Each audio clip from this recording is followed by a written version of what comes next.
Condi Rice, George W. Bush's national security advisor and Secretary of State, said to me, Putin only knows two ways to deal with people, to humiliate them or dominate them, and you can't let him get away with it.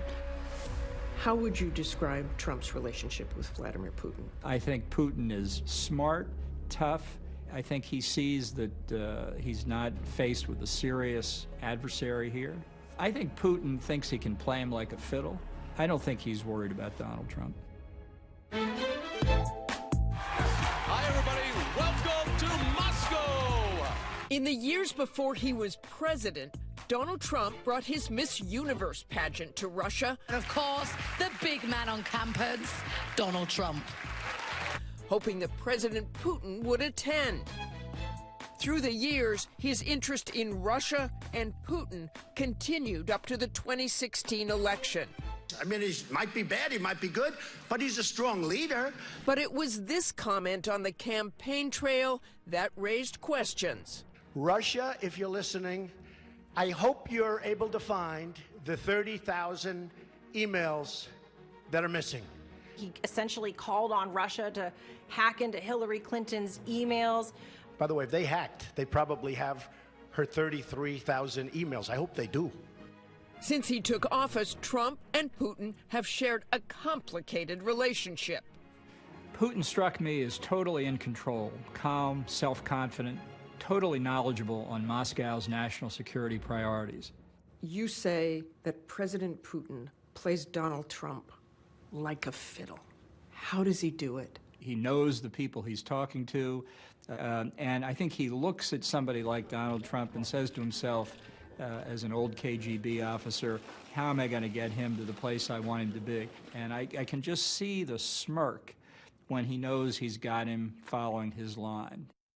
Well, actually, Putin did call me a genius, and he said I'm the future of the Republican Party. So he's off to a good start. You wrote that on a few occasions, President Trump was eager or even desperate, as you describe it, to meet with Vladimir Putin.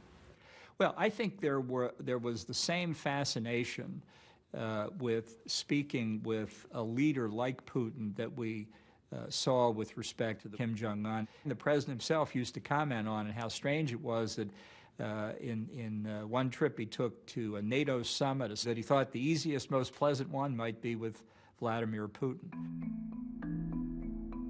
July 2018, and the two men were about to meet at a high-profile summit in Finland. Great to be with you. So here you have the president going to meet with Vladimir Putin as the world has seen the evidence that people that work in Vladimir Putin's government were directly involved in the hack of the Democratic Party emails during the 2016 campaign. So it's an incredible cloud over this meeting of these two men. Donald Trump, as we say, sees himself as a deal maker. What happened to the deal maker in those situations? Well, the president may well be a superb deal maker when it comes to Manhattan real estate.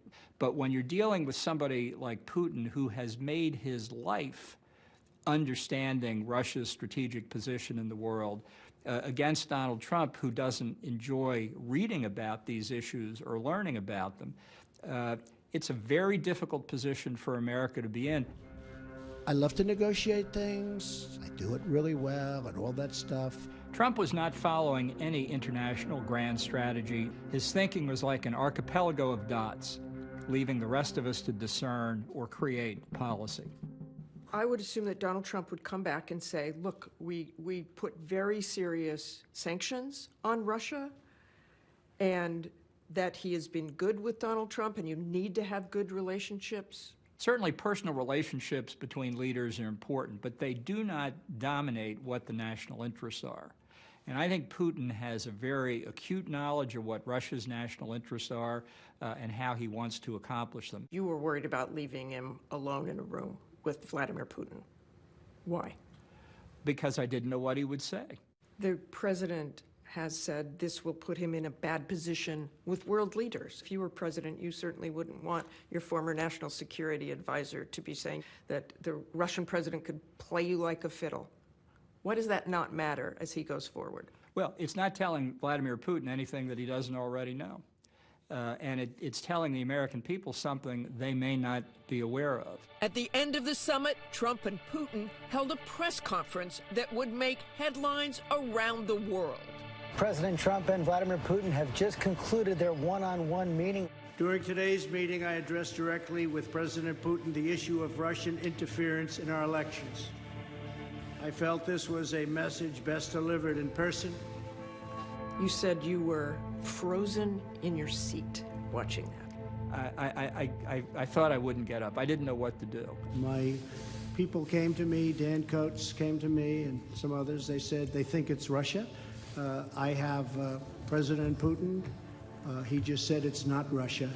I will say this, I don't see any reason why it would be. We had the famous press conference, and the equivalency that the president described, he says because he was misunderstood, to what our intelligence was saying about Russian interference in American elections and Vladimir Putin's denial. It was a stunning moment. So I have great confidence in my intelligence people, but I will tell you that President Putin was extremely strong and powerful in his denial today. History was made. The reverberations were immediate. The president clearly appearing to choose Putin. You think President Trump did not like to talk about election interference?